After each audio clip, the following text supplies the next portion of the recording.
না। কোনো পুলিশ দেখলে আপনাদের কারো মন থেকে কোনো শ্রদ্ধা আসে? না। পুলিশ দেখলে ঘৃণা আসে, পুলিশের পোশাকের উপর ঘৃণায় উঠে গেছে আমাদের। দর্শক, আমি এই মুহূর্তে দাঁড়িয়ে আছি ঢাকা ইউনিভার্সিটির যে টিএসসির মোড়, সেখানে দাঁড়িয়ে আছে এবং এখানে যে 5ই আগস্ট যে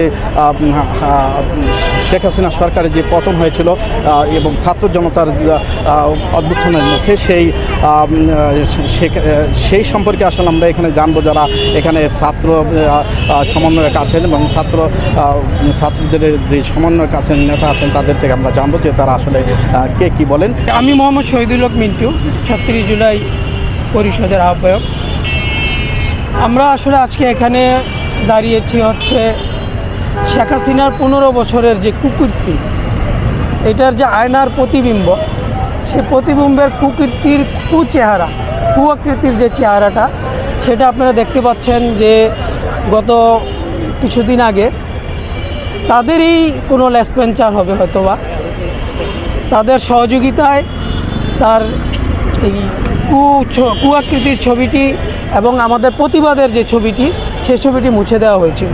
সেটা আবার পরবর্তীতে ঢাকা ইউনিভার্সিটির ছাত্র সমন্বয়করা সেটা আবার পরবর্তীতে আঁকে। তবে এখানে অনেকেই দেখতে পাচ্ছেন, অনেকেই বলতেছে যে ছবিটি আবার আগের মতো একদম পরিপূর্ণ হয়নি, আগের মতো হয়নি।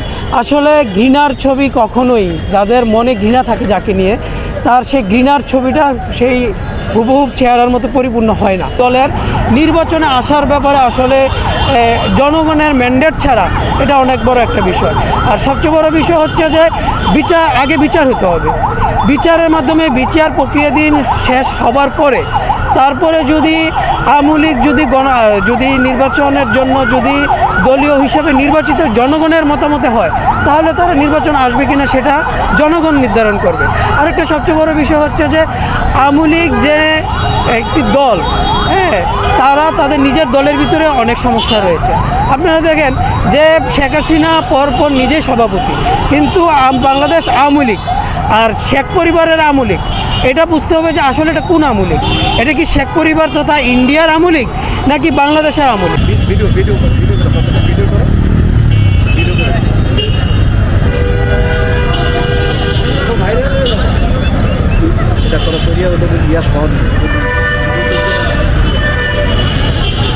একটা স্মরণীয় দিন ছিল, একটা স্বৈরাচার আর উৎখাতের একটা দিন ছিল। এটা আমাদের বিশেষ পরিচিতি হচ্ছে এইসব গ্রাফিতি।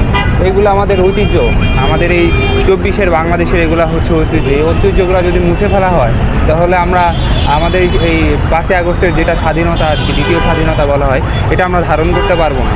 তো এগুলা হচ্ছে যেসব স্বৈরাচারের 16 বছরের স্বৈরাচারের যে একটা দীর্ঘ তাদের শাসন আমল ছিল, এই শাসন আমলে যেসব কীট পতঙ্গগুলো তাদের প্রশাসনের আনাচে কানাচে আছে, এগুলা বাজেভাবে প্রভাব পড়তেছে। বিশেষ করে তারা এগুলো নিয়ন্ত্রণ করার চেষ্টা করতেছে। তাকে ফ্যাসিস্ট বলা হয়েছে কেন? তাকে একটা 16 বছরের একটা ফ্যাসিস্ট সরকার, তারা মানুষের বাক স্বাধীনতা হরণ করেছে এবং আপনার ভোটাধিকার হরণ করেছে। এদেরকে কেন দেওয়া হবে না? এটা তো ফ্যাসিস্টের অন্যতম উদাহরণ। ইভেন উদাহরণ নয়, সে একটা সম্পূর্ণরূপে পূর্ণাঙ্গ ফ্যাসিস্ট সরকার ছিলেন। এটা আমাদের ঐতিহ্য। আর এই যে যারা এই যে 4 আগস্ট যারা হয়েছে আর কি, আপনার মানে নিহত হয়েছে, তাদের বিচারের ব্যাপারে যদি কিছু বলতে।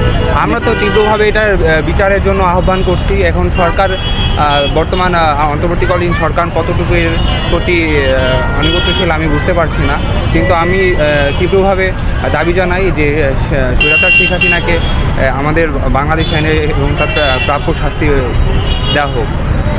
কিন্তু এখানে তো আপনাদের সমন্বয়ক দুজনে তো উপদেষ্টা মণ্ডলীতে আছে, তারা কি বলে? আমাদের সমন্বয়ক হচ্ছে আমাদের দুজন, আসলে আরও যেই একটা সমন্বয় কতজন উপদেষ্টা মণ্ডলীতে আছে? এখন তো 40 জন আছে। এখন 40 জন আছে। 40 জনের মধ্যে 3 জন আমাদের আরও থাকা উচিত ছিল।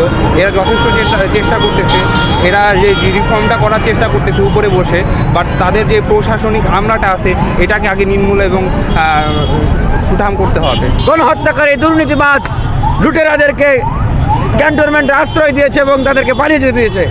এগুলো তারাই করছে যারা ওবায়দুল কাদেরকে বাংলাদেশে নিরাপদে থাকতে দিয়েছে। তারা সরকারের বাইরের কেউ, তারা কিন্তু সরকারের ভিতরেই রয়েছে। তার মানে এই সরকারের ভিতরে এখনো আওয়ামী লীগের দোসররা শক্তিশালীভাবে ঘাপটি মেরে আছে। সচিবালয়ে আগুন লাগলো, কে লাগাইছে? আমি লাগাইছি? রিক্সাওয়ালা ভাই লাগাইছে? হ্যাঁ, বাজার কারওয়ান বাজার থেকে লোক যায় লাগাইছে? ঢাকা বিশ্ববিদ্যালয়ের ছাত্ররা যায় লাগাইছে? কে লাগাইছে? এই প্রশাসনের ঘাপটি মেরে থাকা স্বৈরাচারের দোসর, যারা শেখ হাসিনাকে পালিয়ে যেতে দিয়েছে, যারা ক্যান্টনমেন্টে 626 জনকে আশ্রয় দিয়েছে, যারা ওবায়দুল কাদেরকে আশ্রয় দিয়েছে, যারা এখনো যেই ব্যবসায়ীরা বলেছিল জীবনেও শেখ হাসিনার সাথে আছি, মরণেও শেখ হাসিনার সাথে আছি, সেই ব্যবসায়ীদেরকে যারা এখনো আশ্রয় দিচ্ছে, প্রশ্রয় দিচ্ছে, তারাই এগুলো করছে। ব্যবসায়ীদেরকে কয়জন ব্যবসায়ীকে গ্রেফতার করেছে? অথচ তারা পাবলিকলি মিডিয়াতে এসে বলেছে তারা শেখ হাসিনার সাথে আছে, বলেছে হাজার হাজার কোটি টাকার যদি ক্ষয়ক্ষতি হয়েও যায় তবুও তারা শেখ হাসিনার পিছু ছাড়বে না, শেখ হাসিনাকে তারা জানমাল দিয়ে সহযোগিতা করবে। পুলিশকে এখন পর্যন্ত গ্রেফতার করছে আমাদেরকে জানান। সর্বপ্রথম বিচার নিয়ে কথা বলা উচিত ছিল। এসেই সর্বপ্রথম কাজ তাদের ছিল আমাদের ভাইদেরকে যারা মারলো তাদের বিচার করা। এই যে এত মারছে কয়জন পুলিশ? 2000 মানুষকে 2000 পুলিশ মারছে, সেটার সাথে জড়িত আছে 3000 পুলিশ ধরে নিলাম। এই 3000 পুলিশের জন্য আমরা যত পুলিশ আছে একটা পুলিশকে আমরা দেখতে পারি না। এই 3000 পুলিশের যেই নোংরামোটা, এটার দায়িত্ব কেন সব পুলিশ নেবে? আমরা তো কোনো পুলিশকে দেখতে পারি না। কোনো পুলিশ দেখলে আপনাদের কারো মন থেকে কোনো শ্রদ্ধা আসে?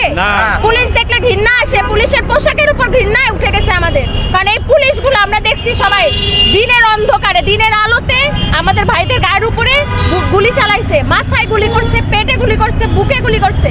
একটা স্বাধীন দেশে এটা কোথাও লেখা নাই একটা মানুষের গায়ে আপনি এভাবে গুলি করবেন, একটা মানুষের মাথায়। আমার ভাইকে মাথার মধ্যে গুলি করে মারছে। শুধু আমার ভাই না, আমি হসপিটালে যে ওই দিন 5টা লাশ দেখছি, প্রত্যেকটার মাথায় না হলে বুকে গুলি করা।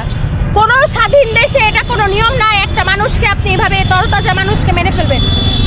এখন পর্যন্ত বিচার কেন হইল না? আমরা বিচার চাই, আমরা বিচার চাই, আমরা আর কিছু চাই না, আমরা বিচার চাই। আমাদের এই যে এখানে আছে শহীদ রেদওয়ান শরীফ জয়ের বন্ধু ভাইয়াও কি চাই? বিচার চাই। বিচার ছাড়া আমরা আর কিছু চাই না, আমরা বিচার চাই। আমাদের টাকা পয়সা লাগবে না, সম্মান লাগবে না, পদ লাগবে না, কিছু লাগবে না, বিচার লাগবে। আমাদের বিচার করে দেন।